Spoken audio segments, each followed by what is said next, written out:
Hi all, this is Nagarjuna. Welcome to my channel. మనం ఇవాళ prepositions చూద్దామండి. ప్రిపోజిషన్స్ అంటారు. దీన్ని ఎలా చదవాలంటే ప్రపోజిషన్. ఇందులో మొదటిది బిట్వీన్, బిఈటిడబ్ల్యూఈఎన్, బిట్వీన్ అంటే మధ్య. ఈ మధ్య అని చెప్పడానికి చాలానే పదాలు ఉన్నాయి. వర్సెస్, అమంగ్, అమాంగెస్ట్, అమిడిస్ట్, మిడ్ ఇలా ఉన్నాయి. అయితే చిన్నపాటి తేడాలు ఉన్నాయి. బిట్వీన్ అంటే ఏవైనా రెండు విషయాల మధ్య కానీ, రెండు వస్తువులు కానీ, రెండు దేశాలు కానీ, ఏవైనా రెండు అయితే మధ్య అని చెప్పొచ్చండి. ఇక్కడ ఒక ఎగ్జాంపుల్ తో నేను క్లారిటీ ఇవ్వడానికి ప్రయత్నం చేస్తా. The pen fell down between the desk and the wall. Pen కింద పడిందంటండి, డెస్క్ కి వాల్ కి మధ్యలో పడింది. డెస్క్ అనేది ఒకటి, వాల్ అనేది మరొకటి, అంటే రెండు ఉన్నాయి కాబట్టి బిట్వీన్ అని చెప్పేసి అన్నాం. మెనీ చేంజెస్ హ్యాపెండ్, రెండో example. Many changes happened between the two world wars. Many changes happened between the two world wars. రెండు ప్రపంచ యుద్ధాల సమయాల మధ్యలోనే కూడా చాలా మార్పులు జరిగినాయంటండి. ప్రపంచ యుద్ధాలు రెండు ఉన్నాయి ఇక్కడ, అందుచేతనే బిట్వీన్ అని చెప్పాం.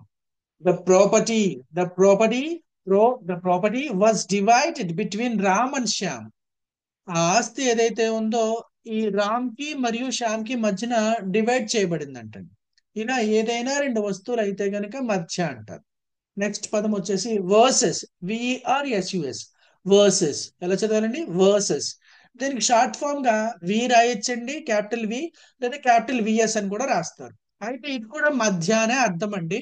కాకపోతే పోటీ ఉన్నప్పుడు రెండు టీమ్స్ మధ్యన కానీ, ఇద్దరు వ్యక్తుల మధ్య కానీ, రెండు దేశాల మధ్య కానీ, అది యుద్ధం కావచ్చు, గేమ్ కావచ్చు, కోర్టులో కేసు కావచ్చు, ఏదైనా పోటీ ఉంటే గనక, కాంపిటీషన్ ఉంటే గనక వర్సెస్ అని చెప్పాలి. దయా is a cricket match India versus Australia tonight.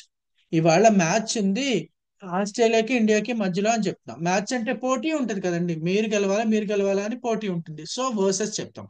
దయా ఈజ్ ఎ మ్యాచ్, దయా is a cricket match India versus Australia today. It is India versus Australia. It is India versus Australia in the final. ఫైనల్లో ఇండియాకి ఆస్ట్రేలియాకి ఆ, పోటీ ఉందని చెప్తా ఉన్నాం. ఇలా వర్సెస్ అంటే ఏంటండి? మధ్య. ఏ court case is going on between Ram versus Rahim in the local court. Local court లో రామ్ కి రహీం కి మధ్య కేసు కొనసాగుతూ ఉంది. ఇలా పోటీ, కేసు కావచ్చు, గేమ్ కావచ్చు, ఇద్దరి మధ్య పోటీ ఉంటే వర్సెస్ అంటాం. నెక్స్ట్ అండి, మూడో పదం వచ్చేసి అమంగ్. అమాంగ్ కాదండి, అమ్మంగ్ అని చదవాలి. మధ్య. ఇది కూడా మధ్య అనే అర్థం అండి. కాకపోతే ఏవైనా రెండు కంటే ఎక్కువ వస్తువుల మధ్య కానీ, మనుషుల మధ్య కానీ, ఏవైనా రెండు కంటే ఎక్కువ, more than two, whenever we find more than two things, then we can use among. ఓకేనా? ఒక ఎగ్జాంపుల్ చెప్తా. There is a house, there is a house among the trees. ఆ చెట్ల మధ్య ఒక ఇల్లు ఉందండి. అంటే చెట్లు చెట్లు అంటే మోర్ దాన్ టూ ఉన్నాయి, చాలా చెట్లు ఉన్నాయని అర్థం. The ball was hidden among the leaves. ఆ ఆకుల మధ్య బాల్ అనేది హిడెన్ అయిపోయి ఉందండి. The ball was hidden among the leaves. The food కాదండి, the food was distributed. Third example. The food was distributed among the 10 boys in the family. ఆ కుటుంబంలో 10 మందికి మధ్య ఈ ఫుడ్ అనేది డిస్ట్రిబ్యూట్ చేయబడింది అంటండి. ఇక్కడ 10 మంది అంటే మోర్ దాన్ టూ కాబట్టి అమంగ్. నెక్స్ట్ వర్డ్ వచ్చేసి అమోంగెస్ట్. సేమ్ టు సేమ్, అమంగ్ అన్న అమోంగెస్ట్ అన్న ఒకటేనండి. ఇది కూడా మోర్ దాన్ టూ అండి. రెండు కంటే ఎక్కువ వస్తువులు కానీ, మనుషులు కానీ, జంతువులు కానీ, ఏవైనా రెండు కంటే ఎక్కువ అయితే కనుక అమంగ్ కానీ అమోంగెస్ట్ కానీ. He lives amongst artist and writers. అతను ఆర్టిస్ట్స్ కి మరియు రైటర్స్ మధ్యలో బతుకుతా ఉన్నాడు. ఓకేనా? Live. The small kid was missed amongst the crowd. ఆ చిన్న కుర్రాడు మిస్ అయిపోయాడు ఏంటండి క్రౌడ్ మధ్యలో. క్రౌడ్ అంటే ఒకటి రెండు ఉంటుంది, చాలా మంది, జన సమూహాన్ని క్రౌడ్ అంటాం. The small kid was missed amongst the crowd. Divide the oranges amongst has. ఇలాగా అమాంగెస్ట్ కూడా. నెక్స్ట్ అండి, అమిడ్ అన్న కూడా మధ్య, మోర్ దాన్ టూ అండి. రెండు కన్నా ఎక్కువ వస్తువులు కానీ, రెండు కన్నా వస్తువులు కానీ, మనుషులు కానీ, రెండు కన్నా ఎక్కువ ఉంటే ఏమనాలండి? అమిడ్ అని చెప్పేసి చెప్పచ్చు. His father has divided. Example చూడండి. His father has divided his assets amid his 4 children. ఆ తండ్రి, తన తండ్రి ఏం చేశాడండి? His father has divided his assets amid his 4 children. తన పిల్లలు నలుగురికి తన ఆస్తిని డివైడ్ చేసాడండి. అంటే ఇక్కడ నలుగురు పిల్లలు అంటే మోర్ దెన్ 2 కాబట్టి అమిడ్ అంటున్నాం. The hotel is in a beautiful position amid lemon groves. ఓకేనా, గ్రౌస్ అంటే చెట్లు అని అర్థం అండి. హోటల్ ఒక బ్యూటిఫుల్ పొజిషన్ లో ఉంది. ఆ లెమన్ అంటే నిమ్మ చెట్ల మధ్యలో ఉందటండి. The hotel is in a beautiful position amid lemon groves. Next అండి, amidst. John looked for his friend. John looked for his friend amidst the crowd. ఓకేనా, లుక్ ఫర్ అంటే అండి వెతుకు, అన్వేషించు. జాన్ అనేటివాడు తన స్నేహితుని కోసం జనసమూహం మధ్యలో వెతికాడంటండి. ఓకేనా, అమిడిస్ట్ అన్న మిడ్ అన్న కూడా అదే అర్థం అండి. A palm has been planted mid the spectators. Spectators అంటే ఎవరండి? ఓకేనా, ఆడియన్స్ అంటే ఏంటి, స్పెక్టేటర్స్ అంటే ఏంటి? ఆడియన్స్ అంటే మ్యూజికల్ ఈవెంట్స్ కానీ ఇలా ఆర్ట్స్ సంబంధించి ఏదైనా అయితే గనక చూసే వాళ్ళని ఆడియన్సెస్ అంటారండి. Audience are audiences.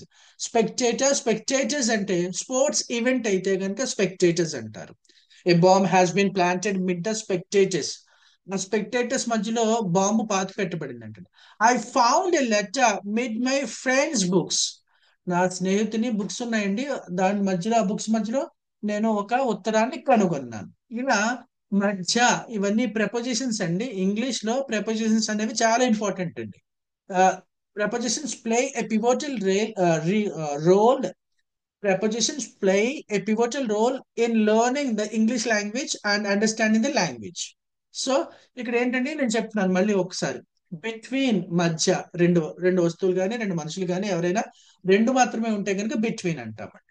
రెండు కంటే ఎక్కువ అయితే కనుక అమంగ్, అమాంగెస్ట్, అమిడ్, అమిడెస్ట్, మిడ్ అండి. అలానే వర్సెస్ కూడా రెండు వస్తువులే. అయితే పోటీ ఉన్నప్పుడు వర్సెస్ అంటామండి. ఓకేనా, ఇది.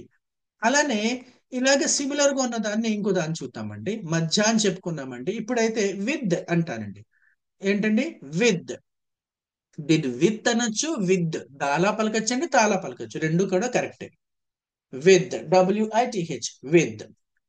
తో అని అర్థం అండి. She lives with her parents. చాలా ఈజీ అండి. She lives with her parents. ఆమె తన పేరెంట్స్ తో నివసిస్తా ఉంది. ఓకేనండి, విత్. నెక్స్ట్ అండి, cut it with a knife. కత్తితో కోయమని చెప్తున్నాను. Don't be angry with her. అంత కోపంగా ఉండద్దు. Skill comes with practice. Practice తో వస్తుందండి టాలెంట్ అనేది, స్కిల్ అనేది ప్రాక్టీస్ చేయగా చేయగా వస్తుందని చెప్పడం. హిస్ ఫింగర్స్ వర్ నమ్ విత్ కోల్డ్. తన చేతి వేళ్ళు నమ్ అయిపోయినాయి అంటండి, తిమ్మిరైపోయినాయి. ఓకేనా, కూల్ వెదర్ తో, కోల్డ్ వెదర్ తో ఏమైపోయిందండి, చేతులు తిమ్మర్లెక్కేసినాయి. NUMB, నమ్. నంబు అనకూడదండి. ఎప్పుడైనా ఇంగ్లీష్ లో ఎంబీతో ఎండ్ అయింది అనుకోండి ఏదైనా ఒక పదం, బీ సైలెంట్ అవుతుందండి చాలా మట్టుకు పదాలకి. whenever we find a word in English language, if it is ended with MB, the B must be silent letter. THUMB, thumb అంటారు, తంబు కాదండి, తమ్. BOMB, bomb. TOMB, tome. COMB, Coombs. ఓకేనా, bomb, Coombs, come ఇలా అనాలండి. అంతేగాని bomb, కంబు, ఊంబు, కూంబు ఇలా కాదండి. B చెప్పకూడదు. Right. ఏం గురించి చెప్తున్నామండి? With. With, both are right. Right. Next అండి, వితౌట్. విద్యుతో వచ్చినాయి అని చెప్తాం. వితౌట్ అంటే ఏంటి? లేకుండా, కాకుండా, తప్పించి. They spend 2 days without food. They spend 2 days without food. తిండి లేకుండా 2 రోజుల పాటు సమయాన్ని గడిపారండి వాళ్ళు. Can you see without your glasses. మీరు స్పెక్టికల్స్ పెట్టుకోకుండా, గ్లాసెస్ పెట్టుకోకుండా చూడగలుగుతారా అని అడుగుతున్నాను. Can you see without your glasses. You can't make an omelette. You can't make and, ఏంటండి అది? OMELETTE. OMELETTE. You can't make you can't make an omelette without breaking eggs. గుడ్డుని చితక్కొట్టకుండా, గుడ్డుని పగల కొట్టకుండా ఆమ్లెట్ అనేది తయారు చేయాలండి. ఎలా పలకాలండి? OMELETTE. Omelette.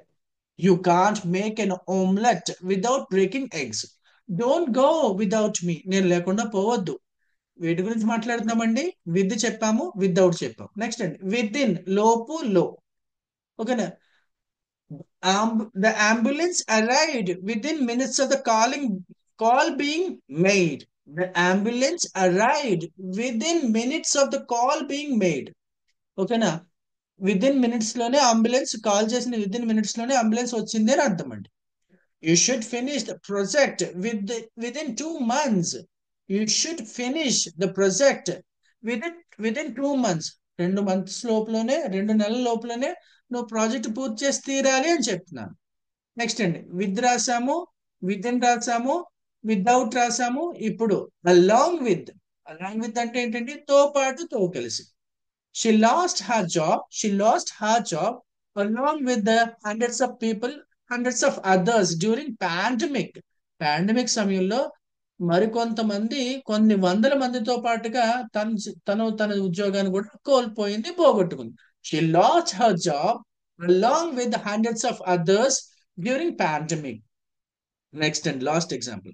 I went for a movie along with my friend last night. I went for a movie along with my friend last night. మా friend పోతున్నాడు, వాడితో పాటుగా నేను వెళ్ళా. ఓకేనా? ఇలా with, with, without, with in, along with. అలాగే మధ్య అని కూడా నేర్చుకున్నాం. మధ్య అనేసరికి between, versus, among, amongst, amid, amidst. Okay? Thank you so much for watching my video here. If you like my content, please share and subscribe my channel.